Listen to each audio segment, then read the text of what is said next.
This is an exciting one. And for those of you who listen to the show on the regular, you know that I am incredibly selective in the guests that I ask to be on the program.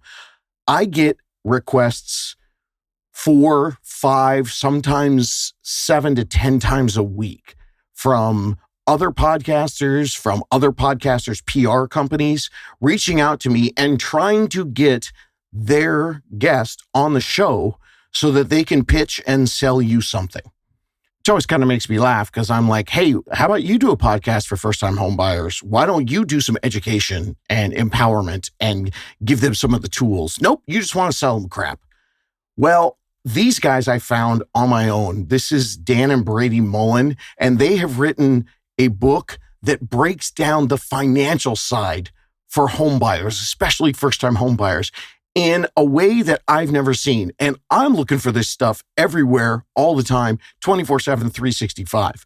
The book is called Real Decisions, The Financial Impact of Renting and Owning. And again, one of my unicorns said, hey, you should check these guys out. I just happen to know them. And then I found the book. And as soon as I found the book, I was like, 4 chapters in, and it reached out to these guys immediately. So this is a 2-part series where we're going to break down the book. Brady's been a financial planner for over 19 years, and his brother Dan has been a CPA since 2015, specializing in clients with real estate. Something that is really important, understanding your taxes when you're a first-time home buyer.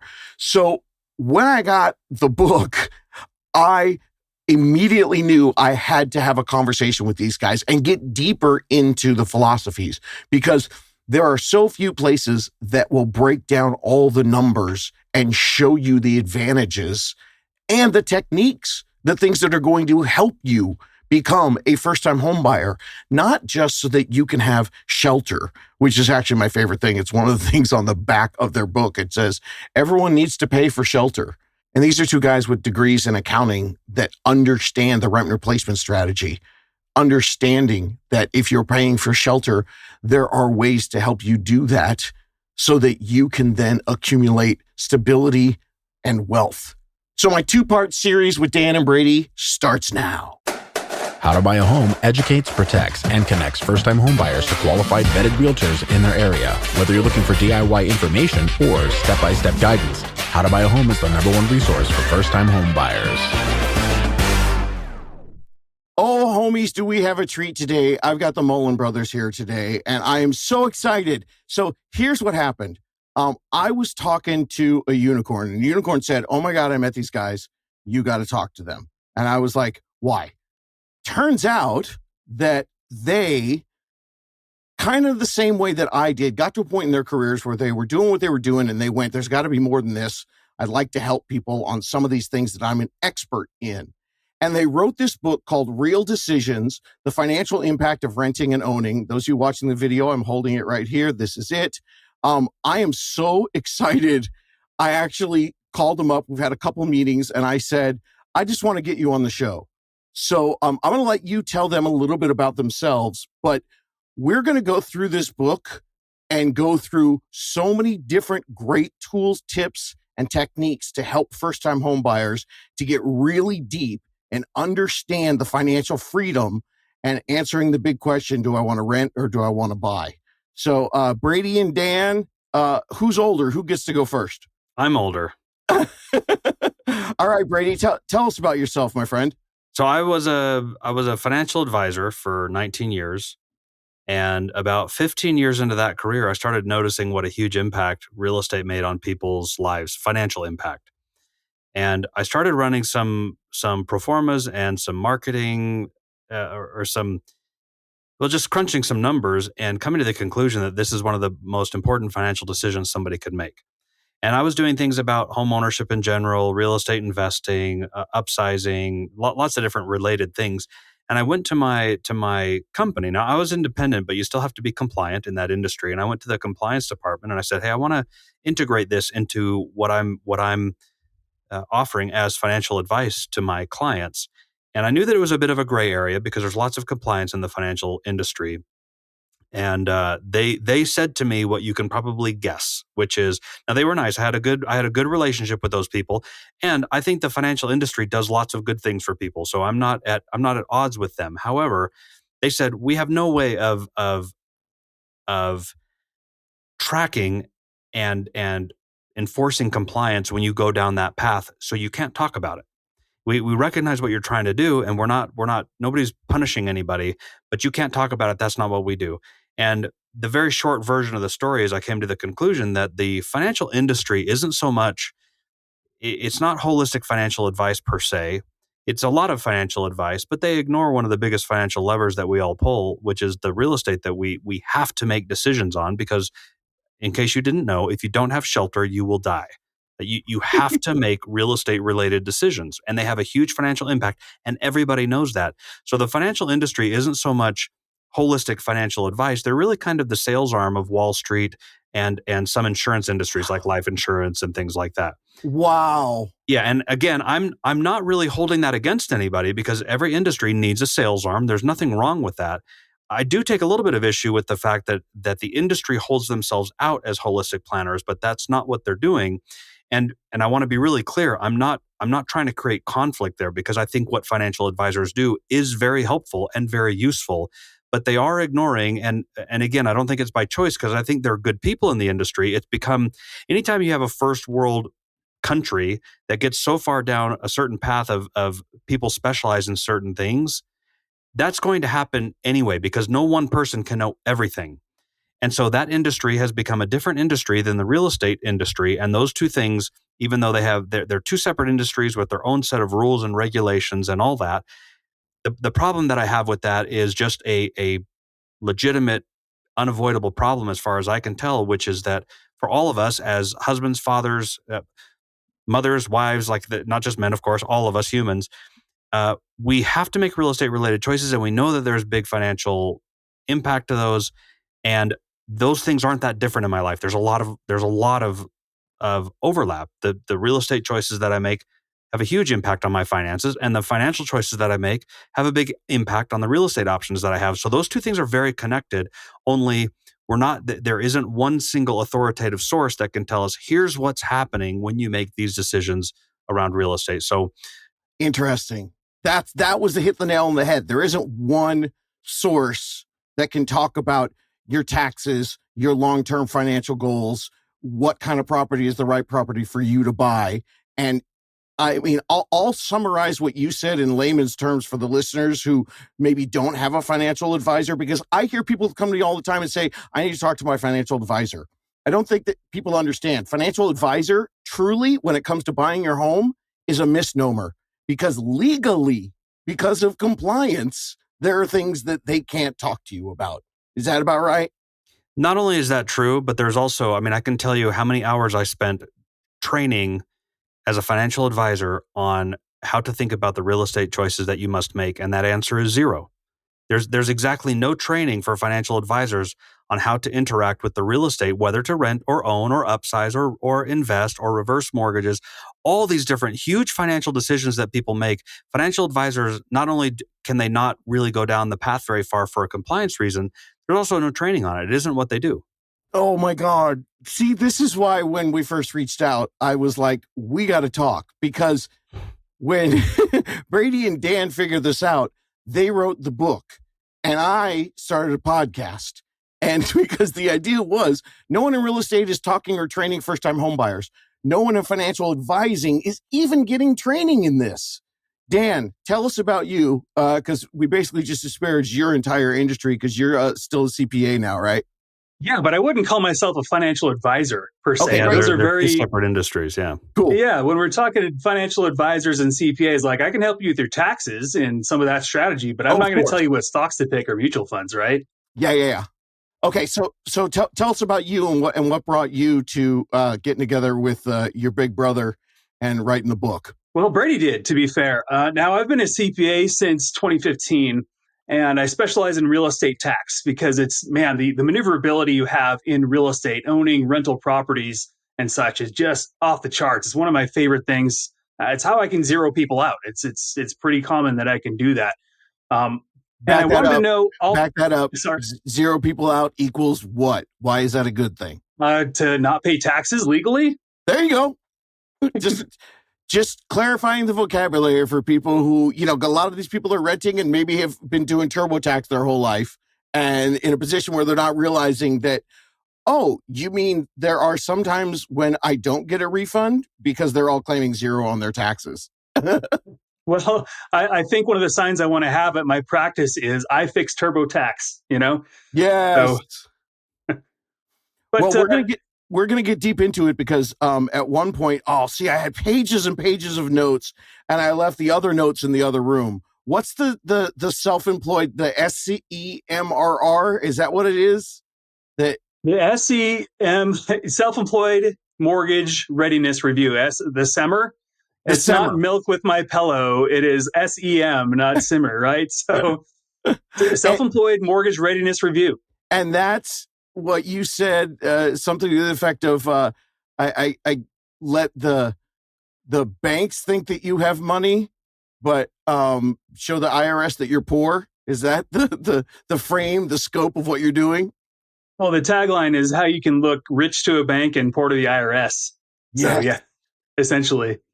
Yes. Legally, by the way, there's some levers I can pull that, I mean, it's not available to everyone, and there's limits to that. Obviously, I'm not doing anything shady or illegal. They all know about this. Of course.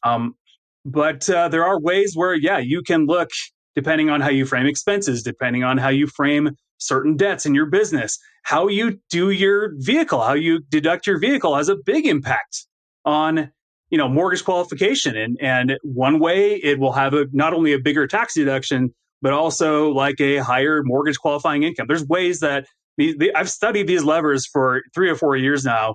Once I got my real estate, my mortgage license, to really understand what an underwriter is going to see on that tax return, what they're going to look for, and how I can legally play that game to help people win both of them. Unreal. Okay, so that's a little bit of background on where they are, but I'm telling you, homies, this book, I read it and it was like saying all the things I have been saying to you, but from the tax accountant and from the financial advisor's point of view. And by putting that all together, and there's just so much in here, I decided, you know what I'm going to do? I'm just going to grab this book and tell you some of the things straight from the book and ask them about it. This part right here, you guys open the book by saying, through your own work and research, you've discovered how powerful the act of owning where you live has on your net wealth, the most powerful impact for the vast majority of Americans today. And you continued saying, well, it's tempting and common for most renters and homeowners to make these decisions by only comparing the monthly or short-term cash required.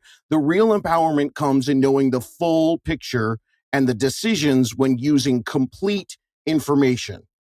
And I talk about that all the time. I'm so excited about calling it a rent replacement strategy, but I'm realizing that's just part of it, because you two numbers nerds have all kinds of charts and graphs and beautiful things in here that help explain the things that I usually nerd out on my own, but I don't do here on the podcast. So let's start right away with what you guys started in the introduction. You talked about the fact that people always hear, this is the fast way to get financial freedom, the infomercial style talk. And you said it's a great phrase written by a lot of salespeople trying to get money. Now, what's the difference when people feel like they're getting sold versus you guys explain to people how real estate can build wealth?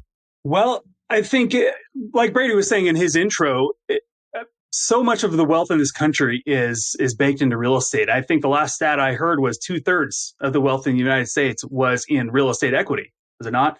And people, the hot topic for people who are struggling with finances, with work, and not being able to get raises and inflation, all that is, hey, let's get rich. Let's strike out on your own.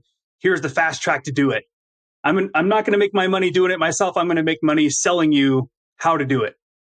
Yeah. Right? You see that a lot with some of these people who are selling these kinds of programs. That drives me crazy, because I'm like, why are you on Instagram 8 times a day telling me how to make millions and standing in a private jet, which you probably rented, by the way? There are studios that do that. Why aren't you just on your jet using your own systems? You guys talked a lot about the fact that this is something that people, especially now with healthcare costs being so expensive, like 45% of people 60 plus, they don't have enough to continue living. You guys mentioned that in the book. And, there are several different ways. And continuing on the introduction on page 15, you said that I'm such a nerd about this. You guys said that the pros that help you in a real estate transaction, your tax official, your tax official. Wow, Dan, I gave you a promotion. The financial advisor and the lender, that none of them talk to each other and none of them understand how each person's component can make buying a home more affordable. So talk to us about how that's something that can really benefit someone who's trying to figure out how to buy their first home. Well, I have a couple thoughts about that. One is, when Dan was introducing himself, you talked about him being in the financial world, and we said, well, not quite. Like, accounting is a different thing. That's just another testament that nobody can know everything regarding financing. Like, there's financial planners, there's accountants, there's real estate people, there's attorneys, and all of those have huge financial impact, but they're all like, there's a lot to know. So with what you just talked about, you talked about getting rich quick. By the way, if you know a way to get rich quick, do that. That's awesome. But also don't overpay for your shelter. Like, those aren't mutually exclusive ideas. And so I think you talked about affordability. Affordability is a challenge. So there's no way of getting around that.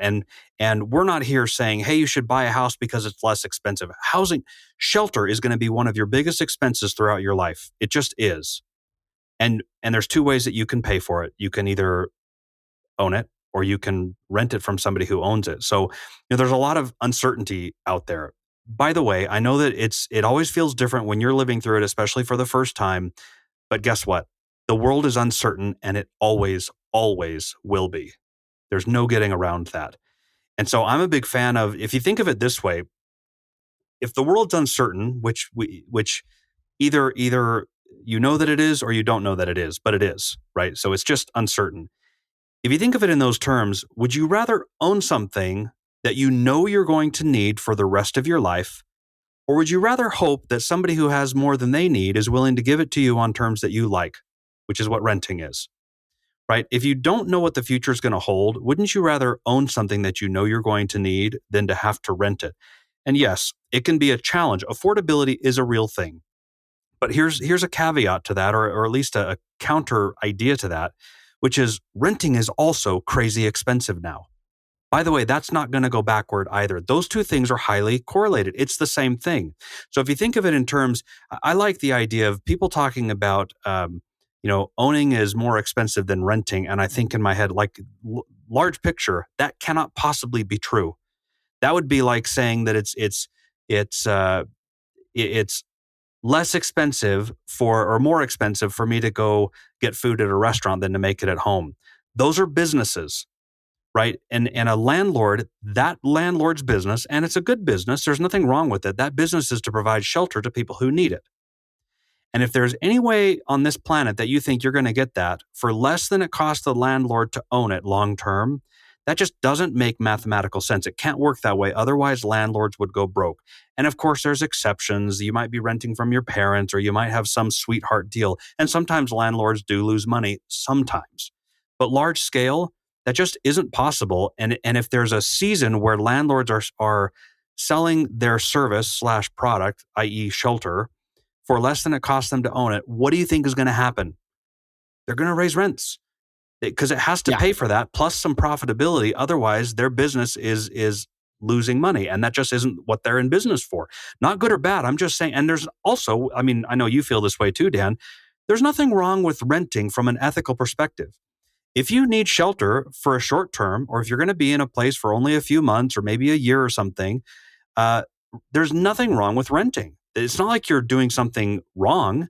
It's just not a good long-term financial strategy. And I think that's the thing that, again, I seriously am going to go through the entire book with everybody out there. It's 144 pages. It's big font. You can seriously read it in a night. But in this introduction of the book, what you guys are talking about is everything that you're saying is the philosophical and the belief. What's great about the book is then you guys back it up with all the math and the stats. And, I end up giving people advice in such big, grandiose terms, but everything that you just said is broken down in the book. So we'll jump to chapter 2. In chapter 2 on page 25, you talked about the buying and the poor decisions that a lot of people think it might be buying a home, because we've got a bunch of millennial financial advisors that are out there telling people just rent for as long as you can. What are your thoughts on that? It's a long-term play. I mean, owning is a long-term play. And when we lay out the math, not only from just a purely cash perspective, money coming out of your wallet, money coming out of your bank statement every month. Yeah, right now, if you look at it month to month, in most markets, renting, the check you write to pay for where you live is going to be lower when you're renting than it is if you're paying the mortgage, for example. That's just how it works. But there's a point in time, because rents increase pretty much every single year. They've been getting more aggressive, especially interest rates have something to do with that, right? Um, as they increase, they eclipse any increase in your mortgage payments for sure. Because the only real increase in your mortgage payments, they're fixed, right? 30 years fixed for most people, and so the only increase is going to be on your taxes and insurance and maybe your maintenance. As far as inflation goes, but your rent is going to outpace that on a percentage basis, which will eventually turn into a cash basis very quickly. And I'm going to interrupt you because I have in my notes some page earlier here. I don't know what page it was on. Taxes and insurance. When I talk to Gen Zs or younger millennials, JT, my creative director, calls himself a zillennial. Taxes and insurance is always the thing. That, and if something breaks, I have a landlord to fix it. You guys address both of those things. Now, you wrote the book last year. Do you remember what you said about taxes and insurance? Because I was like, oh, it blew my mind that it is baked into the landlord's costs already. So you're already paying for it. So if your big whine about buying a home is that when I say it's fixed forever and you go, my taxes and insurance, number one, that's very little. But then number two, like you guys said, it's already baked in. So all these rent increases, what blew me away from the book was you were telling me the landlords, and Brady, you hit it. It's a business and you're stuck behind in that. So where do you come in a financial conversation with someone to help them understand the business end of being a tenant? Well, let's say it this way. It isn't correct to say that your payment is flat the rest of your life when you own. That isn't true. It's just the principal and interest payment is flat. But there are components that go up over time, like cost to maintain the property, taxes, insurance. Those do go up over time. But it's a relatively small, it's the smallest compared to the cost of the acquisition of the real estate itself. So those things do go up. But that's like, I don't have a percentage off the top of my head, but because it depends on each transaction. But let's say that's 10% of your mortgage payment. That's 10% that's subject to inflation and 90% that is not. Whereas with rent, it's all subject to inflation. And then back to your higher level point, David, if you don't think the landlord's baking in those costs into the cost of rent, you're incorrect. Like you're fooling yourself, because those are expenses that have to get paid. The landlord is paying those.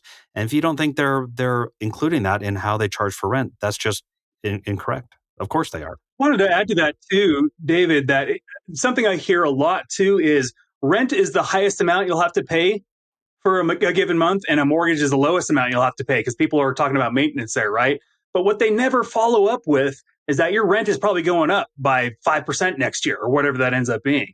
So they'll say that kind of quip in there, but that's not the full picture. Yeah. Yeah. It's great. I mean, on page 29, you have where they missed the mark section.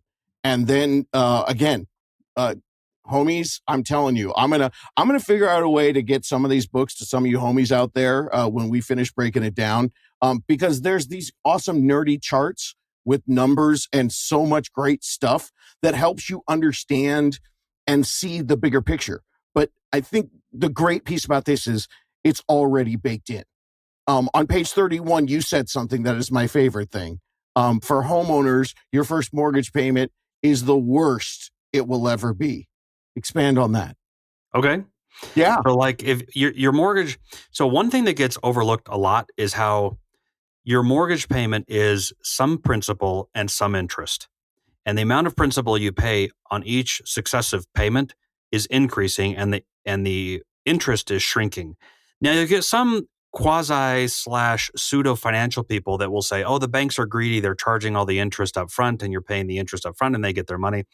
That's anybody who says that doesn't understand how that works.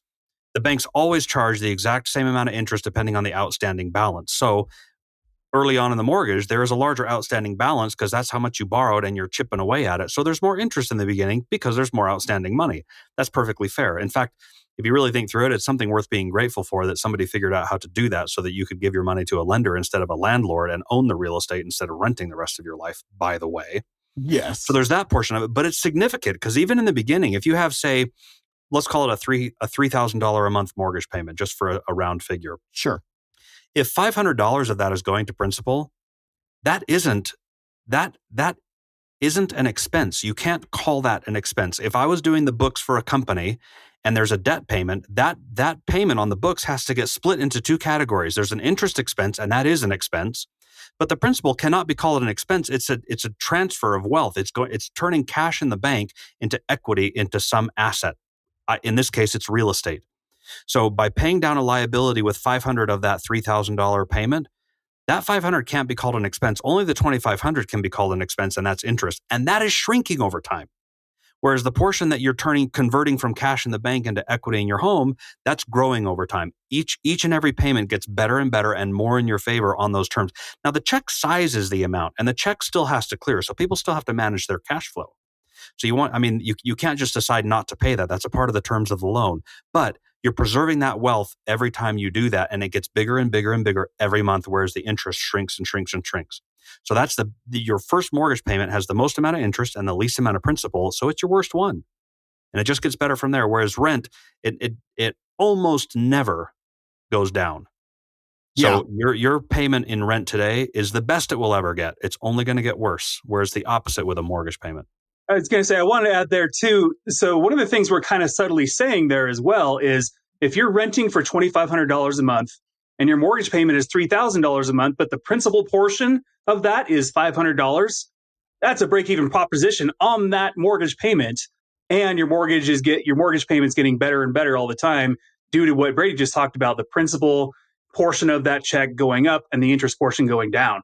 It's so funny because when I'm talking to people, I will let them know, hey, you're young, your mortgage payment is fixed, and so your principal and interest aren't going anywhere. And let's assume you're going to get promotions and you're going to make more money. Your rent is always going to go up. And that's the simplified version. You guys went and took all the deep numbers. And it's wonderful for me because it takes all my skeptics who listen to me goof around on my microphone. But there is deep math behind this. But sometimes I'm just trying to make sure people understand the simplistic part of it. Like, for instance, on continuing in this chapter 2 here, when you're talking about the fact that the repairs, kind of like the taxes and interest might be something that might go up or will go up when you own a home. So you have that maintenance that you were talking about.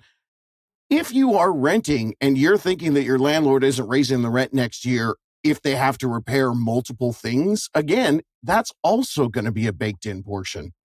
And I think that it's a shame, like Brady, watching you break all this down, people come to me and trying to figure out the financial side of it. It's a shame that it's not something that is just so frequently talked about because, that's my answer, that it's baked in. But, what do you say when someone comes and says, well, I just really like renting because I can always have the landlord fix my sink? I have a couple thoughts about that. And the first is, imagine two families, right, in two parallel universes. And, they wake up, they feed the kids breakfast, pack a lunch, send them off to school. One is a renter, one's a homeowner. Do you think their day-to-day living is pretty similar? And it's like, well, yeah, because most days something like that doesn't happen, by the way. Yeah. So what's happening is their day-to-day life is pretty similar starting today. But then 5-10 years down the road, financial pressure mounts on the people whose all of their costs are increasing to keep up with inflation. And it slowly starts to lift off the people that own the home because the percentage of their income that they have to spend on shelter is shrinking, because the cost of shelter when you own doesn't rise as fast as hopefully your income does as you get better on in your career and things like that. So it's becoming a smaller percentage of your necessary expenses. And by the way, we haven't even talked about what happens when you pay the house off eventually. Right. Then Yeah. your expenses drop significantly. So that's down the road, but that's a real thing, right? You own that thing now. Yeah. So there's that where you talked about getting rich quick. It isn't quick, but it is real, right? So for anybody listening to this that owns their home, they remember probably, if they've owned it 5 or 6 years or longer, they remember probably when houses near them or like their own was renting for more than it cost them to pay their mortgage. And they're like, oh, that's cool that happened. Oh, and it also doesn't hurt that I have $150,000 of equity. That's a real thing, right? So Yes. it does happen. It takes a little while, but that's what the investors are doing. They're pulling that out over a long period of time. So when somebody says, "Well, I like having a landlord because if something breaks, all I have to do is make a phone call." Well, guess what? I don't know how to fix plumbing either. Guess what I do when something goes wrong with the plumbing? I make a phone call. Yeah. Now, I have to write the check, but I'm also spending about $1,000 a month less than what it would cost to rent something similar in my neighborhood. So like you add it up and over a long period of time, or even a decade, which I don't know, depending on your reference, that could be long or short, but you're talking about significant savings, and you've got the equity to show for it. So a lot of times people will look at a house and they'll say, if you borrow, let's talk about a $500,000 house. People will look at that and say, if you borrow $475 to buy that house, by the time you're done paying for it 30, 35 years later or whatever, you'll have paid $1.5 million for that shelter. You could do something more productive with that money. And I think to myself, well, maybe that maybe is true. By the way, if instead of spending money on a house, if I were to put that money in the stock market, I would probably get a greater return on that money in the stock market. Here's the problem. I'm homeless if I do that. Right? You can't put that money in the stock market. I have this image in my head of me sitting around with my buddies with these gloves that don't have the fingers on them, because whatever, I don't know, when I think of homeless people, there's that in my head. We're sitting around this barrel fire and talking about our stock portfolios, right? You got to have shelter. So if you don't if you don't use it to buy a home or to buy shelter, you have to give it to a landlord because you need shelter. So it's not appropriate to say the money that you spend on buying a house could be better invested in the market. It's like, well, you're homeless if you do that. You have to pick one of those tracks because you need shelter. What we're running into is the people saying, well, yeah, but it's more expensive than my rent right now, and that's all great. So I just don't see how it's feasible for me to make that replacement right now. And that's the things that you end up covering in the rest of the chapters of the book, where you go through the myths about PMI and down payment and explaining the affordability of making it happen. And, what we've been talking about here and what you guys talked about at the beginning is so much of the fallacies, I'll say it, about deciding to rent because it's financially better for you. And when it comes to this repair question all the time, the biggest thing I hear from people is I just want control over my life, because when they're waiting to figure out if their rent's going to go up next year, they feel like they've lost control. And so not only is it 5 years down the line, like you said, if you're writing the check, is it cheaper? But you also get to choose what and how things get fixed. I think people don't realize that when your landlord fixes stuff, it's a business and he's going to do it on the cheap. And he's going to find the parts from wish.com, right? Absolutely. Oh my gosh, the handyman that used to come to my apartments back in the day. Ooh, that was a scary bunch of people. Now, in chapter 3, you talked about taking your big expense out of the jaws of inflation. We've talked about that a little bit. Explain to us how the inflation, at one point, in the book, you talked about, what would you do if you could buy 30 years worth of groceries today and lock in that price, or 30 years worth of gas and lock it in? So,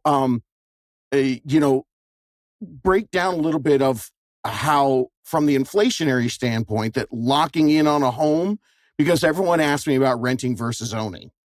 So I guess revisit that for us and kind of make sure that gets in everyone's brains. So inflation impacts renters a lot more. Something I think you've mentioned the CPI on previous podcasts, a consumer price index. It's just a fancy word for inflation the government uses, right? Shelter, last I checked, was 44% of the entire CPI. No other two categories combined make the shelter. Like it's the largest factor by far of all Wait a minute. What inflationary. about eggs? I keep hearing that isn't eggs like 40% of inflation? Well, are you buying $2,000 worth of eggs every month? I don't know, David. You look pretty strong. Well, shelter is another it's word undervalued. It's people aren't realizing it's undervalued. Yeah. Okay. So shelter is essentially, it's either rent or what, if you own a home, what the cost would be to rent out that same place. Shelter is a word for that is used for the CPI. And your rent usually tracks with inflation. It's real estate is almost a perfect hedge for inflation, and rent is part of that. And so you're going to see whatever inflation is going up or down by is probably going to track. And by the way, it rarely ever goes down, right? I think we saw that in the Great Depression, 100 years ago, maybe.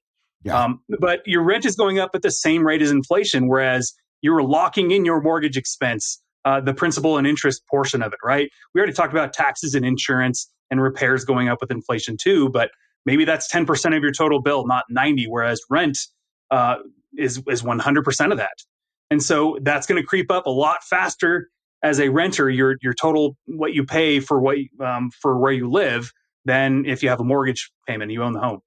And we're kind of lucky with that, because if you think about it, I mean, you mentioned this, David, you can't pay for things that you need in 30 years today, most things. Yeah. It's convenient that the one thing that is the most expensive thing that we humans need, which is shelter, it's a huge part of that index, and you can buy it today at today's prices and never have to buy it again. Now, there are costs, there are portions of that are going to be subject to inflation, so I'm not ignoring that.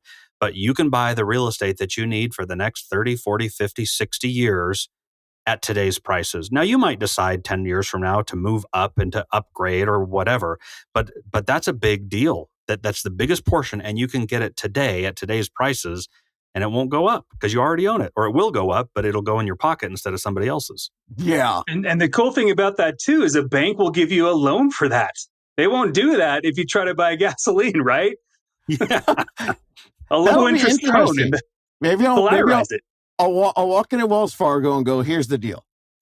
My family, we just bought another big giant car because, we're the carpool family.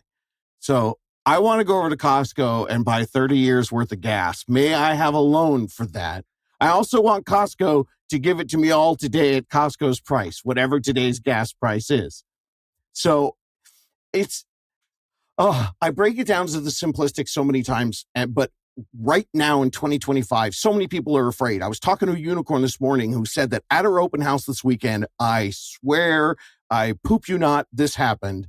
A lady came in and told her, I check the news every 5 hours to decide if I'm going to list my home for sale or not.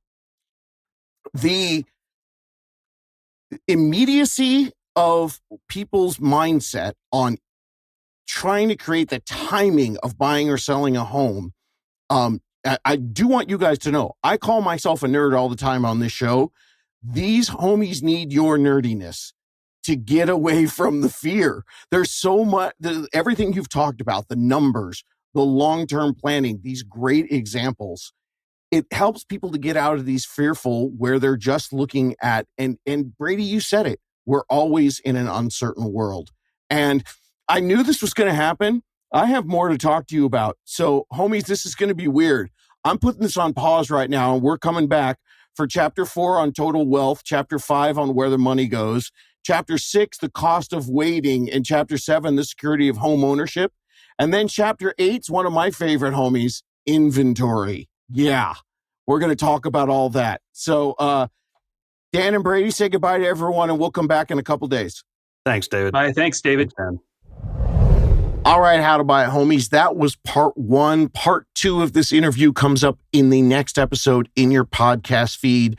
We're going to get deeper into the rent replacement strategy, understanding all the finances behind how you can buy a first home and how that first home will help you build wealth. Like they said, everyone needs to pay for shelter, so let's find a way for you to substitute and create a path that gives you the stability and the control that you're looking for in your life. In the next episode, we're going to get into a lot of the tax benefits of home ownership and how you can use your home not only as shelter, but a tax shelter. And hey, if you're getting something out of this before you click to the next episode and listen to part two, go ahead and rate, review the podcast on Apple and Spotify. It helps us so much. Of course, you can always share it directly from there. You can also go to the social media, look at TikTok, Instagram, How to Buy a Home and How to Buy a Home podcast on Instagram, and our YouTube page. Share that with your friends as well. And if you've got questions, go to howtobuyaHome.com and just ask me directly. Part two is going to discuss a lot more about the financial end of buying your first home and understanding how to use a rent replacement strategy so your payment for shelter can actually set you up for life. Not to mention, we're going to get direct from a tax professional. Dan's going to be breaking down the bits and pieces of the tax benefits of home ownership. That comes up in part two of the podcast.